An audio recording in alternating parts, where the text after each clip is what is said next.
대형 박물관은 이집트의 카이로 박물관을 제외하고 전 세계에서 가장 많은 이집트 유물을 보유하고 있는 박물관으로서 명성이 높습니다. 여기에는 샤바카 스톤이라고 불리는 화강암 비석도 있는데 여기에 흥미로운 고대 이집트의 신화가 새겨져 있었습니다.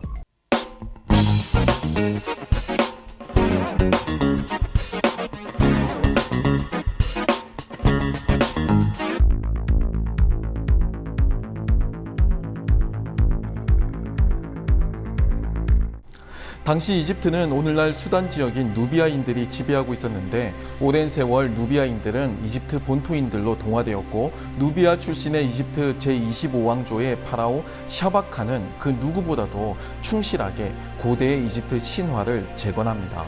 그의 행동은 거의 고대 이집트판 종교개혁이라고 불릴 정도인데요. 기록에 따르면 샤바카는 어느 날 고대 파피루스에서 기원한 문헌이 기록되어 있는 돌을 발견합니다. 모든 내용을 정확히 파악할 수는 없었지만 고대 멤피스의 신화를 담은 것으로 추정하고 있는데요. 기원전 8세기인 당시를 기준으로 약 700년 전인 기원전 15세기에 성행했던 고대 신화를 재발견한 셈입니다. 누비아인들의 왕조인 이집트 제25왕조는 고대 이집트 아문 신앙의 재건을 시도합니다. 고대 이집트의 종교개혁인 셈이죠. 1517년 마르틴 루터에 의해서 촉발된 종교개혁은 외형적으로만 보면 로마 가톨릭 교회에서 개신교회가 분리된 것으로 보이기도 합니다.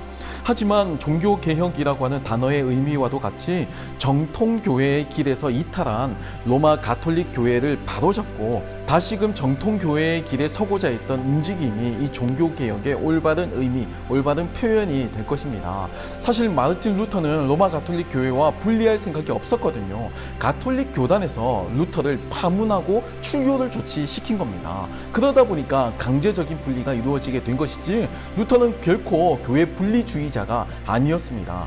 고대 이스라엘에서도 종교개혁은 시도되었는데요. 남유다 왕조 가운데 유이하게 하나님으로부터 그나마 긍정적인 평가를 받은 두 명의 왕, 히스기야 왕과 요시야 왕이 그 주인공입니다. 특히 열왕기하 22장 8절에는 요시야 왕 통치 시절 성전에서 율법책을 발견한 내용이 기록되어 있는데 여기서 발견된 율법책을 아마 신명기 또는 신명기의 일부 문헌이 포함되어 있는 그런 성경일 것이다 라고 성서학자들은 해석을 하고 있죠.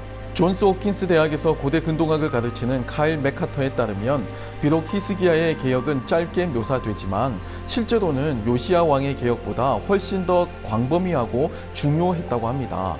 이는 역대기보다 열왕기를 더 중요하게 생각하는 그의 성서 비평의 결과이자 고고학적 근거 때문인데요. 특별히 히스기야의 종교개혁의 핵심을 중앙 집중화로 이해한다는 점이 주목할 만합니다.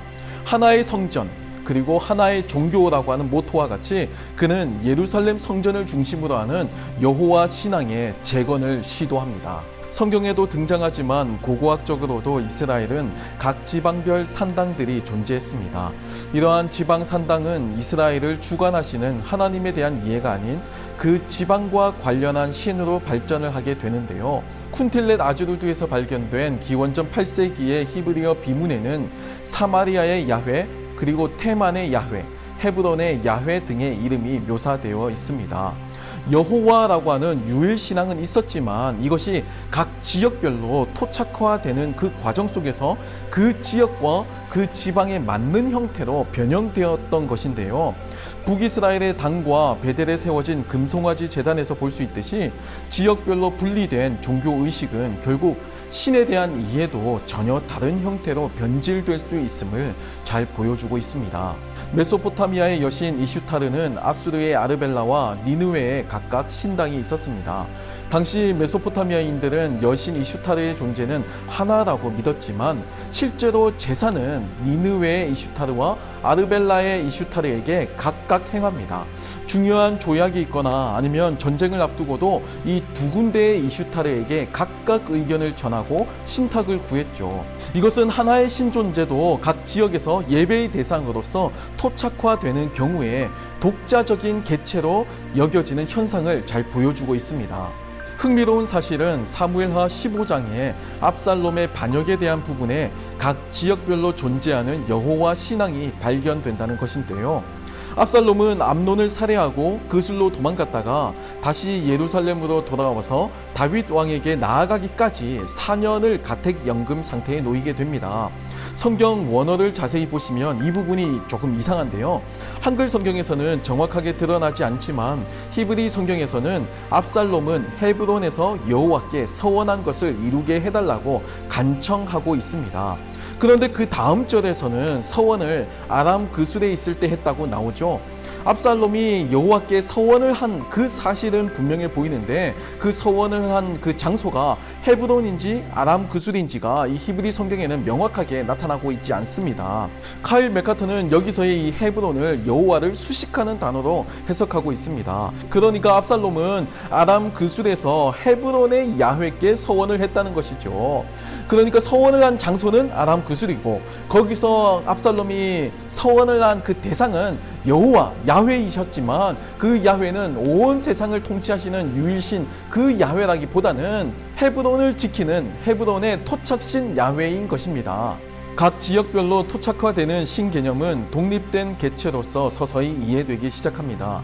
당시 산지에 있던 산당은 비록 이방신을 숭배하지는 않았지만 세력이 커지게 되면 얼마든지 독자적인 길을 걸어갈 가능성이 있었죠. 특히나 여호와 유일신앙이 흔들릴 가능성도 있었습니다. 이에 히스기야는 성전을 중심으로 하는 여호와 신앙의 재건을 시도하지요. 훗날 예수님을 만난 사마리아 여인은 예배를 드리는 장소에 대해서 질문을 하는 모습을 발견할 수 있습니다. 예배의 장소에 따라서 예배의 대상이 달라진다고 보았던 정통주의자들의 시선을 그대로 반영하고 있는데요. 이에 예수님은 성령님과 말씀을 통한 예배가 시작됨을 가르쳐 주시며 문화와 관습의 한계를 뛰어넘는 새로운 차원의 신앙을 설명해 주시지요. 지금까지 시청해 주셔서 감사합니다.